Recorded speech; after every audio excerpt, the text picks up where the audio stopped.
एक बहुत ही साहसी दक्षिण भारतीय महिला शिव के प्रेम में पड़ गई और उसने एक प्रण लिया, अगर मैं शादी करूंगी तो उन्हीं से करूंगी, उनके सिवा किसी और से नहीं। और वो उसमें लग गई। अपने करुणामयी स्वभाव के कारण वो नीचे आने लगे।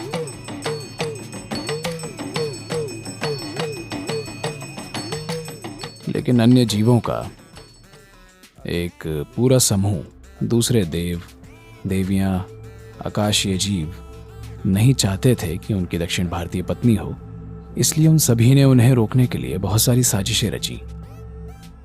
लेकिन यह काम नहीं आया। वे आने के लिए दृढ़ थे और उसने एक तारीख तय की, अगर आप इस तारीख से पहले नहीं आते हैं तो मैं अपना शरीर छोड़ रही हूं।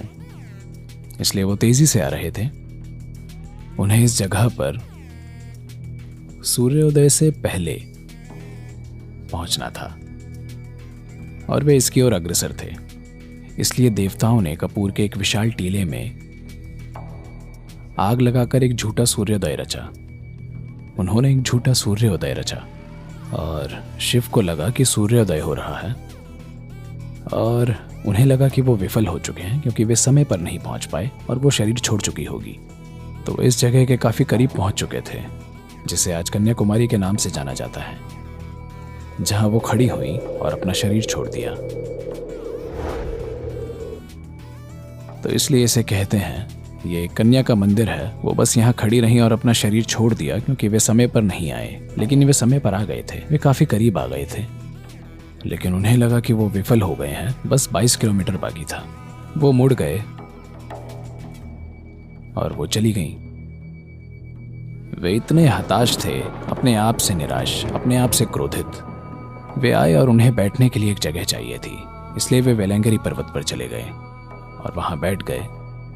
एक बहुत विचित्र प्रकार की जगह है, क्योंकि वे यहां आनंद में नहीं बैठे थे, वे यहां ध्यान में नहीं बैठे थे। वे यहां एक तरह की हताशा और अपने आप से क्रोधित होकर बैठे थे।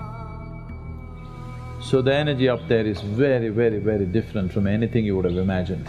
तो वहां की ऊर्जा आपकी कल्पना की गई किसी भी चीज से काफी ज्यादा अलग है, क्योंकि वे वहां एक समय तक रुके रहे और एक परंपरा रही है, जहां भी शिव एक खास अवधि के लिए रुके, उस जगह को हम कैलाश कहने लगते हैं। तो ऐसे ये दक्षिण का कैलाश बन गया, क्योंकि उन्होंने यहाँ कुछ समय बिताया और इस जगह पर एक विशेष ऊर्जा निवेश की।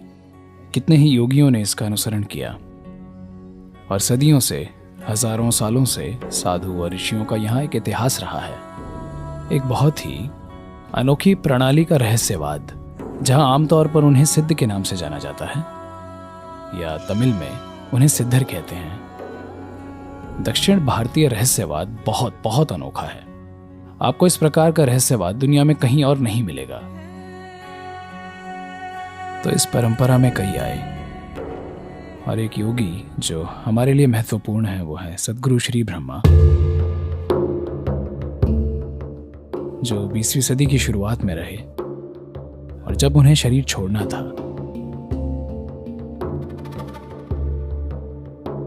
वो पहाड़ पर गए, वहां पर बैठे।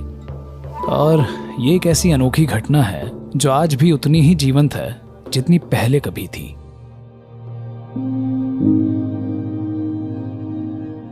वो 7 चक्रों से बाहर निकले, जो कि एक अत्यंत दुर्लभ घटना है। और आज भी वो जगह वैसी की वैसी है जैसे ही उस दिन थी। वो ऊर्जा, वो जगह बिल्कुल वैसी ही है। आपको कुछ जानने की जरूरत नहीं है, ये आपको बस हिला के रख देगी। क्योंकि पूरी दुनिया में ऐसी कुछ ही जगह हैं जहां पर इस तरह की घटना हुई है, जहां एक इंसान ने अपने सभी 7 चक्रों से शरीर छोड़ा हो। क्योंकि वो एक चक्रेश्वर हैं।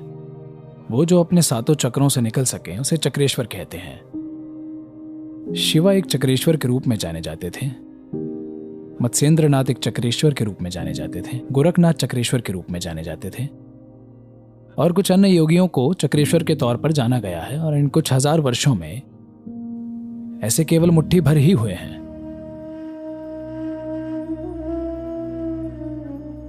वहां ऊपर कोई मंदिर नहीं है, वहां सिर्फ 3 खड़ी चट्टानें हैं, बहुत बड़े, लगभग 25-30 फीट ऊंची चट्टानें, तीनों बस ऐसे खड़े हैं और उस जगह के नीचे मंदिर है। वहां कोई बनाया हुआ मंदिर नहीं है और हर साल लगभग 10 लाख लोग इस मौसम में वहां रात में ऊपर जाते हैं। हम इसे एक बड़े पैमाने पर खोलना चाहते हैं, केवल तीर्थ यात्रा के तौर पर ऊपर जाना नहीं, हम इसके साथ साधना जोड़ना चाहते हैं।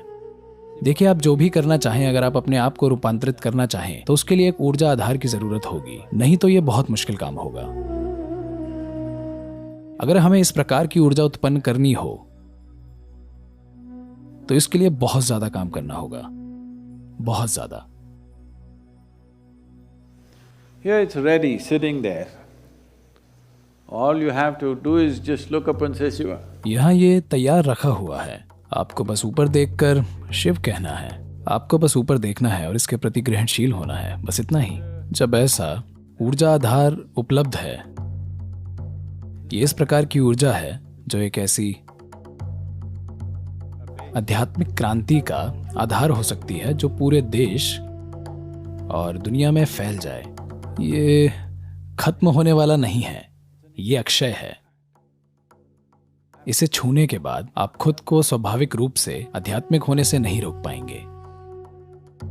तो हम देख रहे हैं कि कैसे जरूरी इंफ्रास्ट्रक्चर बनाया जाए जहां लोग आ सकें और हम उन्हें जरूरी साधना दे सकें और वे ऊपर जाने से पहले 40 से 48 दिनों की साधना से गुजरें।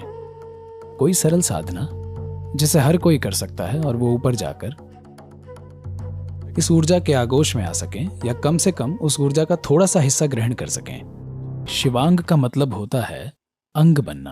आप जानते हैं अंग क्या होता है? शिव का एक अंग बनना। आप ऐसे भी शिव के एक अंग ही हैं, ठीक है। शिवा मतलब वो जो नहीं है। वो जो नहीं है वो ब्रह्मांड में सबसे अधिक रूप से मौजूद है। वो जो है एक छोटी सी घटना है। तो जब हम शिव कहते हैं तो हम वो जो नहीं है उसका जिक्र कर रहे हैं। वो जो नहीं है उसके विशाल शरीर के कुछ अंग हैं। एक आकाशगंगा हो सकता है, कोई एक तारा हो सकता है, एक सौर मंडल हो सकता है, एक ग्रह हो सकता है, कोई एक परमाणु हो सकता है और कोई दूसरा आप हो सकते हैं। लेकिन ये सभी शिव के ही अंग हैं, है कि नहीं? क्योंकि सब कुछ शून्य से आया है। आप शिव के एक अंग हैं, लेकिन आप उस जागरूकता के बिना जी रहे हैं।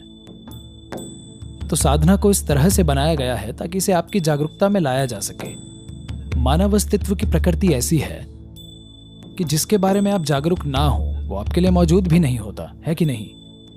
तो लगभग 42 दिनों तक चलने वाली इस पूरी प्रक्रिया को बनाया गया है ताकि आप इस पूरी प्रक्रिया से होकर गुजरें और उस अनुभव तक पहुंचे, इसे अपने जीवन में स्थापित कर सकें कि आप वास्तव में शिव के एक अंग हैं। केवल इसलिए कि आपको लगता है कि आप खुद में एक अस्तित्व हैं। आप अस्तित्व के एक अनोखे हिस्से हैं जो अपने आसपास ना किसी चीज से ना ही किसी व्यक्ति से जुड़ा हुआ है। इसीलिए दुख है, इसीलिए अकेलापन है, इसीलिए संघर्ष है, इसीलिए डर है कि नहीं? अगर आप सच में अलग हो जाएं तो आप मर जाएंगे, आपका अस्तित्व खत्म हो जाएगा। आपका अस्तित्व जुड़ाव के कारण ही संभव है। लेकिन ये कितना दुर्भाग्यपूर्ण है कि जब आप इतनी अद्भुत चीज से जुड़े हुए हैं, उसके बारे में जागरूक ना होना, उसे ना जानना, उसके आनंद को अनुभव ना करना, मुझे लगता है ये अपराध है। तो शिवांग उस अपराध से बचने के लिए है।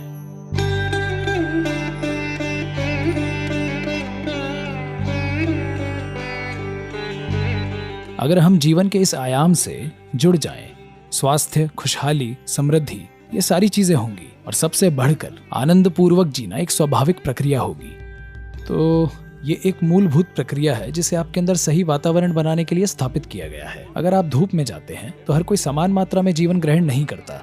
अगर वे सांस लेते हैं तो हर कोई समान मात्रा में ऑक्सीजन ग्रहण नहीं करता। अगर वे खाते हैं तो हर कोई समान मात्रा में पोषक तत्व ग्रहण नहीं करता, सिर्फ इसलिए कि आपने अपने अंदर कैसा वातावरण बनाया है। तो शिवांग साधना उस माहौल को स्थापित करने के बारे में है ताकि आप जो कुछ भी करें आपके पास एक मूलभूत आधार हो, ताकि इस मंच पर सब कुछ खिल सके। या दूसरे शब्दों में आप अपने लिए एक आध्यात्मिक मंच बना रहे हैं ताकि आप इस पर जो कुछ भी करें वो अच्छे से काम करें।